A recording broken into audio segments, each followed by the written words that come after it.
방금 이런 메시지를 받았어요. 치킨 노드는 사기예요. 578만 원 잃었어요. 이 앱 검증이 필요해요. 자, 여러분, 사람들이 왜 돈을 잃는지 알아보자고요. 제가 제대로 플레이하는 방법을 알려드릴게요. 자, 보시면 이게 진짜 오리지널 치킨로드 앱이거든요. 자, 차이가 보이세요? 이게 어떤 버전을 설치했는지가 중요한데 아마 가짜를 설치했을 가능성이 커요. 자, 보세요. 자, 정말 간단해요. 15,000원 걸고 해볼게요. 저는 진짜 무모하게 막 100만 원, 200만 원 이렇게 걸고 하지 않아요. 자, 신중하게 이기려면 조금 더 해야 돼요. 자, 대수가 많을수록 좋은 거거든요. 자, 몇 걸음 더. 자, 출금. 367만 5천원. 자, 출금을 바로 해볼게요. 자, 출금 버튼을 눌러서, 자, 이게 단 10초 만에 돈이 들어오거든요. 자, 은행에서 메시지가 뜨면, 자, 메시지 클릭을 해서, 자, 클릭. 자, 얼굴 인증하고, 보시면, 따단! 치킨로드 397만 5천원. 와, 이게 편집한 게 아니라 직접 찍은 실제 화면이에요. 검증 완료. 단 1분 만에 367만 5천원. 이게 제대로 플레이하는 거예요. 스트레스 받으면서 급하게 할 필요가 없다니까요. 이게 사기라고요? 1분 만에 367만 5천원 벌었는데요. 판단은 여러분의 몫이에요. 저는 하는 방법을 다 보여드렸어요. 원본 앱 링크는 영상 아래 설명란에 있습니다.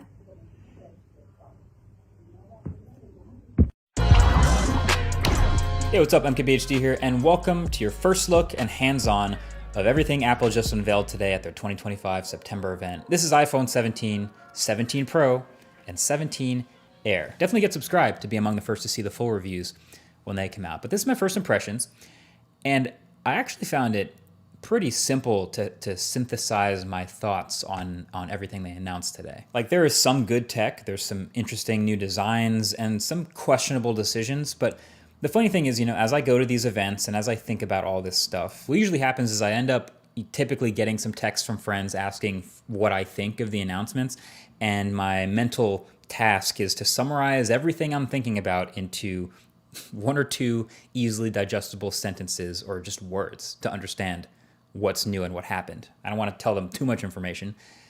And so that's what I'm going to give you about each of the things Apple announced today. I'm going to give you my super compressed version of what I saw. So let's just start with the iPhone 17, right? The base new iPhones. My ultra simple summary for the iPhone 17 would be, hey, it got ProMotion and a better selfie camera, and the rest is mostly the same.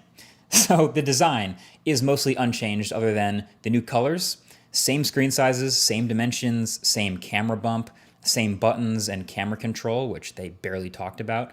But there's a new A19 chip inside, which we expected. That should see some nice performance gains and efficiency bumps, roughly 20% faster CPU, which is nice. And battery life should be a few beats longer. And the display is brighter too, getting up to 3000 nits. But this is the first time we are seeing a Pro-branded feature on a non-Pro iPhone, because every new iPhone across the range now has ProMotion. And it's the same ProMotion too. It's the adaptive 1 to 120 hertz. Doesn't seem to be handicapped at all. It's funny, we always used to have that, regular people don't care about 120 hertz argument, but now here it is on the new base iPhones. So, hey, sounds great to me. This makes the base iPhones much more usable, and so does the new base storage of 256 gigs. So those are welcome upgrades. But the other new thing was the selfie camera. And it was funny, the keynote was pretty chill up until the point where they started to talk about this, and it was actually the loudest applause, and it was really tempting to make fun of it. But I actually do think this is really clever, because all these new iPhones have this massively upgraded selfie camera system. They're calling it center stage, but I actually think that kind of does a disservice, because the actual center stage on their laptops and stuff is kind of annoying. But what's happening is with these phones, they all have a larger 24 megapixel square selfie camera sensor.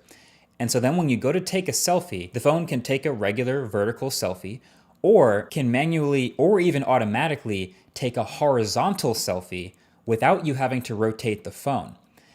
And honestly, this might be genius. Like, the default for most people is obviously to take a vertical selfie now. It just fits on the phone. You're probably viewing it on the phone.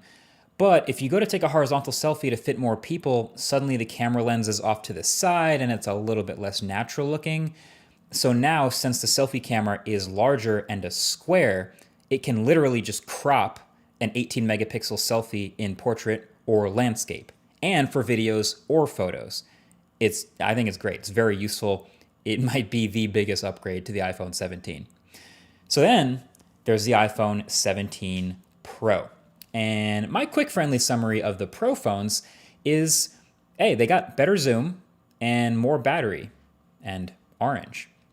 So the Pro iPhones actually look a little bit different. There's actually quite a bit going on here with this new design. First of all, there's only 3 colors: cosmic orange, deep blue, and silver.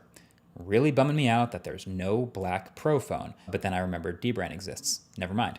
But then the thing that's going to catch everyone's eye on the back is the camera bar up at the top, which is what Apple keeps calling in their keynote a plateau. It kind of looks a little bit like the Pixel's visor, or frankly, what we've been seeing on a ton of other Android phones for years now, just a huge bar across the top of the back of the phone. But it's actually not just cameras in here. Apple's done some rearranging of the insides of the phone to actually shove more components, like the A19 Pro chip and the logic board and storage up here in that bar, so they could fill out more of the bottom of the phone with more battery. And that approach is going to make even more sense in a little bit. But my first reaction to that is, oh yeah, great. That sounds like these Pro phones might actually come with a real substantial battery upgrade from last year, which is again very welcome. Now you might also notice some other little things like the millimeter wave antenna at the top of the phone and the ring around that plateau actually also being an antenna. But then the other new design element is that they actually switched back